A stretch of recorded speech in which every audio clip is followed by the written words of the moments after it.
PRS party के working president KTR ने कहा कि सिर्फ इलाकाई सियासी पार्टियों के पास ही आइंदा लोकसभा इलेक्शन के बाद बीजेपी को मरकज में इख्तिदार हासिल करने से रोकने की ताकत है।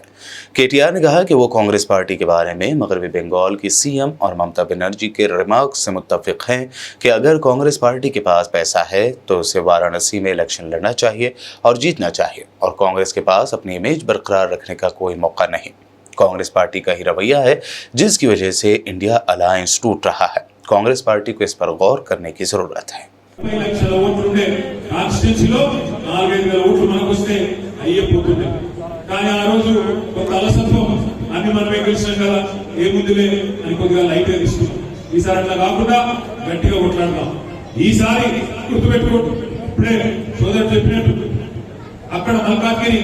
పార్లమెంట్ గొంతు ఢిల్లీలో ఇనవడాలంటే కాంగ్రెస్ వాళ్ళతో బీజేపీ వాళ్ళతో కాదు. ఏం చెప్పి గెలిచింది రేవంత్ రెడ్డి లాస్ట్ టైం? ప్రశ్నించే గొంతు ఉండాలన్నాడు. ఏం ప్రశ్నించాడు? మల్కాజ్గిరిలో ఆరోగ్యం లేకపోతే ప్రశ్నించిందా? కంటోన్మెంట్ లో రక్షణ భూములు ఇవ్వకపోతే ప్రశ్నించిందా? మల్కాజ్గిరి పార్లమెంట్ లో కనీసం వరదలు వస్తే నాగోల్లో ఇంకా ఇక్కడ ఆనందబాగ్ లో కనీసం ఎందుకు ఇయ్యలే రూపాయి మోడీ గారు అని ప్రశ్నించిందా? ఎవరైనా ప్రశ్నించింది? ఇక్కడ ప్రశ్నించింది. అందుకే నేను అనేది, ఎన్నటికైనా కాంగ్రెస్ బీజేపీ పార్టీలకు వాళ్ళ గొంతెల్లదు. ఢిల్లీలో మాట్లాడాలంటే దమ్ముండదు. ఎందుకంటే అవతల రాహుల్ గాంధీ అవతల మోడీ ఉంటే వాళ్ళని చూస్తే పక్కకెళ్ళి మాట రాదు. అందుకే ఢిల్లీలో పార్లమెంట్ లో మళ్ళీ గర్జించాలంటే ఈ గులాబీ జెండానే గర్జించగలుగుతుంది తప్ప మిగతా వాళ్ళ కాదు.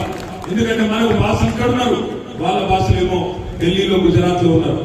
అందుకే నేను ప్రార్థించేది, ఢిల్లీలో కూడా మన గొంతు ఉండాలి.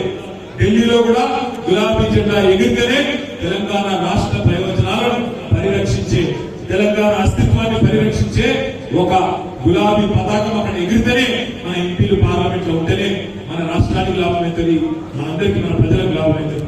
దయచేసి రానున్న రోజుల్లో ఏప్రిల్లో ఎన్నికలు జరుగుతాయని చెప్తా ఉన్నారు మల్కాజ్గిరి. కానీ మల్కాజ్గిరి పార్లమెంట్ మీద ఎవరు అభ్యర్థిగా వచ్చినా, కేసీఆర్ గారు ఎవరికి అవకాశం ఇచ్చినా అందరం ఎట్లయితే రాజశేఖర్ కోసం ఒక పార్లమెంట్ అభ్యర్థి ఇంటికి పోలేడు, అసెంబ్లీ అభ్యర్థి ప్రతి డివిజన్ కి రాగలుగుతాడు. కానీ పార్లమెంట్ అభ్యర్థి ప్రతి డివిజన్ కి, ప్రతి గల్లీకి, ప్రతి కాలనీకి, ప్రతి బస్తీకి రాలేడు. అందుకే మనమే భుజానేసుకోవాలి జెండా, మనమే భుజానేసుకోవాలి బాధ్యతను. మీ కష్టాల్లో మేము తోడుగా ఉంటాం. ఎన్నికల్లో మీరు కూడా అదే కథనోత్సాహాన్ని ప్రదర్శించి ప్రతి డివిజన్ లో మన ఎట్లయితే 50,000 ఓట్ల మెజారిటీ మల్కాజ్గిరి శాసనసభకి ఇచ్చిండ్రో, పార్లమెంట్ లో అంతకంటే ఒక ఓటు ఎక్కువనే తెచ్చే ప్రయత్నం మీరందరూ చేయాలని మనస్ఫూర్తిగా కోరుతూ, మరి ఇప్పటికే మీ అందరూ కాపాడుకోండి. ఇది మనం తెచ్చిన రాష్ట్రం, ఈ రాష్ట్రాన్ని మనమే కాపాడుకోవాలి, మంచిగా చూసుకోవాలి. తొందరపడకండి మనకండి చెప్పిన కేసీఆర్ గారు. మేము కూడా అట్లే పోయినాక మంచిగా మర్యాద ఉన్నాం. స్పీకర్ ఎలక్షన్ రమ్మన్నారు, ఏకగ్రీవం చేసేందుకు పోయి సంతకాలు కూడా పెట్టారు. కానీ తెల్లారి గవర్నర్ గారి ప్రసంగం అనిపించింది. గవర్నర్ గారి ప్రసంగం ఒక సామాన్య కాంగ్రెస్ కార్యకర్త ఎలక్షన్ రోజు మాట్లాడిన దానికంటే హీనంగా ఉండేది.